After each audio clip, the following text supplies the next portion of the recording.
Good morning, everyone, and happy Friday. It's Dr. Avril with a good word for you today. First, I want to just say, it's been a wonderful week. I hope that you all have enjoyed your reflection on the virtue of discernment as much as I have. I think my big aha moment as I reflected on discernment is that discernment and suspicion are similar, but they're not the same.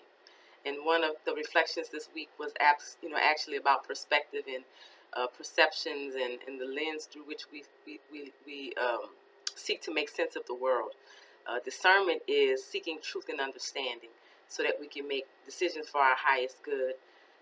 Suspicion, though, is looking for deception and having this thought that someone maybe is doing you wrong. And of course, as I said in one of our messages, you see what you look for. So if you're looking for evil and wrongdoing, sure enough, you'll find it. And so that point of clarity was wonderful for me. But today particularly, I'm thankful that one of the messages in the discernment is that I remain open to revelation. I remain open to growth, and that I'm constantly trying to hone my intuition.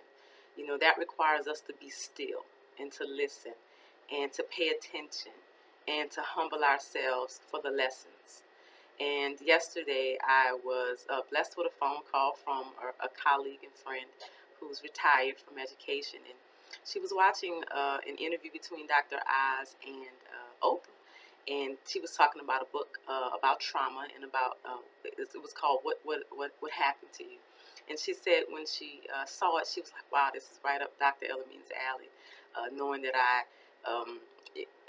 am very passionate about relationships and caring and trying to understand people in an effort to learn what their needs are and then to meet their needs. That's what it is I promote as an educator, a needs-based, responsive approach to educating students in this attempt to teach the whole child.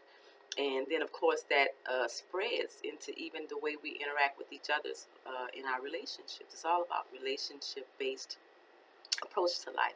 And so I was delighted to know that she thought about me, and we caught up and we talked about some things that have been going on and some hardships and trials that, of course, all of us face in life.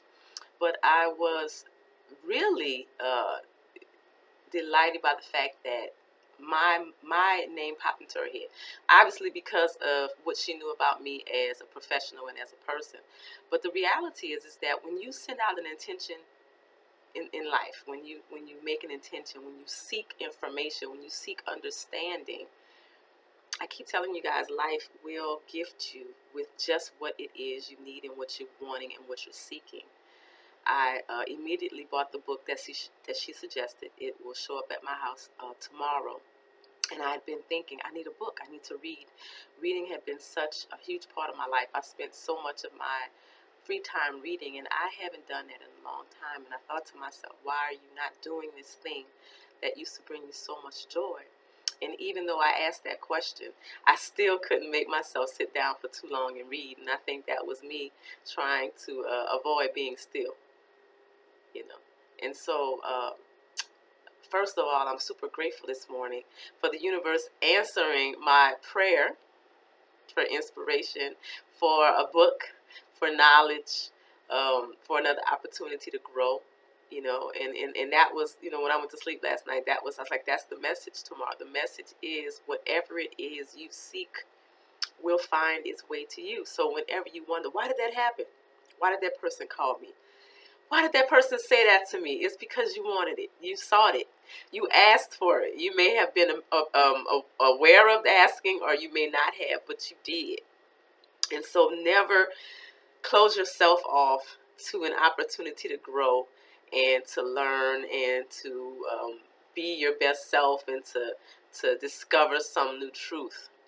I'm going to share one more thing with you. I was talking to my coworker, and again, talking about difficult times. Spring in schools is often difficult. Spring in schools is often difficult. And I said, you know what?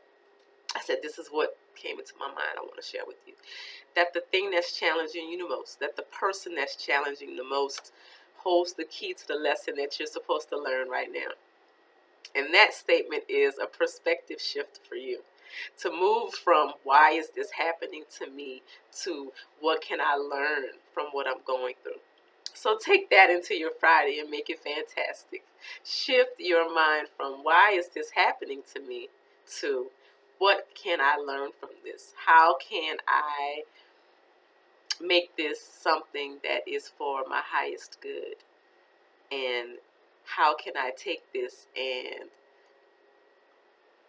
align it with my passion and purpose and go out and be great? And once you do that, guys, I want you to go out and be great. Enjoy your day. Take care, everyone.